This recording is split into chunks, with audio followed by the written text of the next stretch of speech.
on va parler, c'est en titre, d'InvestInnov. Donc ça, c'est une opération qui réunit des business angels qui investissent dans les boîtes. On les réunit, les porteurs de projets pitch, et les business angels décident ou non d'investir.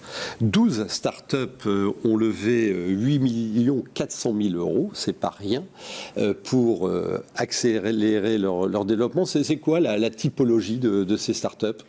Alors, ce sont des startups qui sont en général en recherche de leur première levée de fonds. Et on a des startups qui viennent de tous les écosystèmes et de tous les parcs d'innovation de la région. On en sélectionne à peu près 49. On a reçu 49. Il y en a une vingtaine qui est venue pitcher lors de 5 soirées qu'on a organisées dans l'année 2024. Ça, c'est uniquement les 8 millions 4, c'est sur la seule année 2024. Ouais. C'est quelque chose qu'on fait depuis plusieurs années et qui rencontre toujours beaucoup de succès. Et là, on a par exemple Biblio On Demand, c'est une librairie de contenu numérique pour les libraires.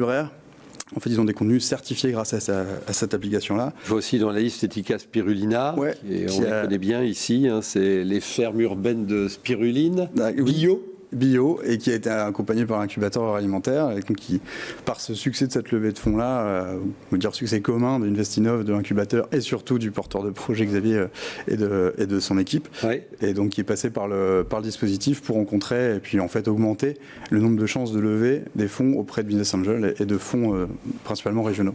Ces levées de fonds sont importantes parce que c'est souvent le petit déclic qui permet de cranter le développement de l'entreprise.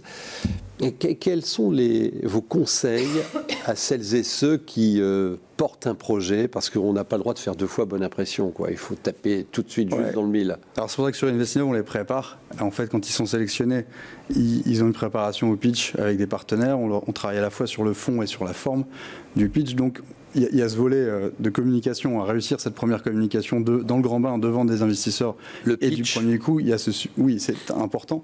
Mais évidemment, le fond et tout ce qu'on travaille, ça c'est un travail qu'on fait dans les incubateurs, de travailler le fond pour être convaincant, avoir tes premiers succès à donner. Puisque aujourd'hui, dans un contexte d'investissement compliqué, par exemple, en 2024, au global, sur toute la France, il y a eu 8 milliards d'investissements dans les startups. C'était pas loin du double 2 ans plus tôt.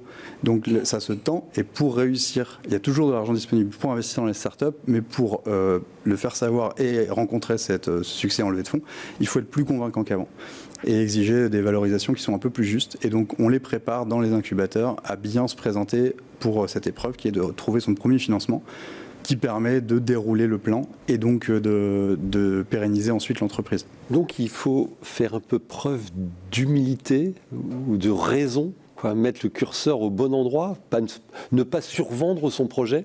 Exact. Il faut à la fois montrer de l'ambition et montrer qu'on a effectivement les moyens d'y arriver, de toucher cette ambition. Des preuves. Ce qui était pas tout à fait le même contexte. Sorti du Covid, on a fait des très belles levées de fonds avec des valorisations qui faisaient un peu peur à tout le monde. Et en réalité, là, on est sur un âge de raison. D'accord. On rentre dans quelque chose de plus rationnel. Les business angels, d'ailleurs, on les forme avec le programme InvestInnov. Ils ont un programme de formation. Ils ont la Business Angel Academy, avec 2 soirées dans l'année qui leur permet de se rencontrer, d'échanger des bonnes pratiques et de se professionnaliser. Et donc, à la fois, on forme les startups pour qu'elles soient plus convaincantes et les business angels pour qu'ils fassent des meilleurs investissements. InvestInnov, c'est un peu la combinaison des deux.